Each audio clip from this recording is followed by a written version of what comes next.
Gangster Nayeem phone బెదిరింపుల కోసమే క్రమం తప్పకుండా గోవా పర్యటనకు వెళ్లేవాడని పోలీసులు ప్రాథమికంగా గుర్తించారు. అక్కడ 2 ఇళ్లు కూడా కొనడానికి ప్రధాన కారణం సెటిల్మెంట్లేనని విచారణలో బయటపడింది.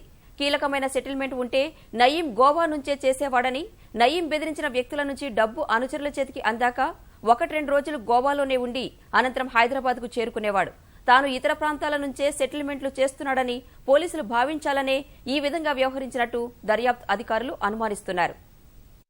ఇతర రాష్ట్రాలకు వెళ్లే సమయంలో నయీం అనేక జాగ్రత్తలు తీసుకునేవాడని విచారణలో వెల్లడైంది. తన ఉనికి ఎవరూ గుర్తించకుండా ఉండేందుకు రోడ్డు మార్గం ద్వారానే ప్రయాణాలు చేసేవాడు. గోవాకు వెళ్లే సమయంలోనూ ఇదే విధంగా ప్రయాణం సాగించేవాడు. మహబూబ్ నగర్ లేదా నారాయణపేట మీదుగా బాగల్కోట్ మార్గంలో సుమారు 650 కిలోమీటర్లు ప్రయాణించేవాడు. ఇందుకు 12 గంటల సమయం పట్టినా కూడా రోడ్డు మార్గానికే ప్రాధాన్యత ఇచ్చేవాడు. రాత్రి వేళలో హైదరాబాద్ నుంచి బయలుదేరి ఉదయానికి గోవా చేరేవాడు. ఫర్హానా, సదా, కరీనా, జబా వీరిలో ఎవరో ఒక మహిళతో పాటు చిన్నపిల్లలను తన వెంట తీసుకువెళ్లేవాడు. తనిఖీలు జరిగినా పోలీసులకు అనుమానం రాకుండా కుటుంబంతో కలిసి వెళ్తున్నట్టు నమ్మించేవాడు. సెటిల్మెంట్ల కోసమే గోవాలో కోకోనట్ చర్చి హౌస్ పేరిట ఉన్న ఇళ్లను కొనుగోలు చేశాడు. అక్కడికి చేరుకున్నాక అతిథి గృహంలో మొదటి అంతస్తులో తాను ఉండి 2వ అంతస్తులో మహిళలను, పిల్లలను ఉంచేవాడు. పిల్లలను బీచ్ కు, విహారానికి తీసుకువెళ్లేవాడు. వారు సరదాగా గడుపుతున్న సమయంలో నయీం సెటిల్మెంట్లకు సంబంధించిన ఫోన్లు మాట్లాడేవాడు.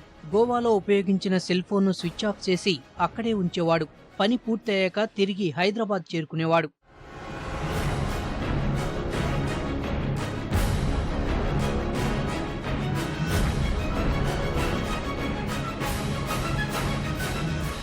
బెదిరించాలనే వ్యక్తి వద్దకు ముందుగానే తన అనుచరులను పంపేవాడు. అంతకు ముందే నయీం పేరిట అతడికి హెచ్చరికలు వెళ్లేవి.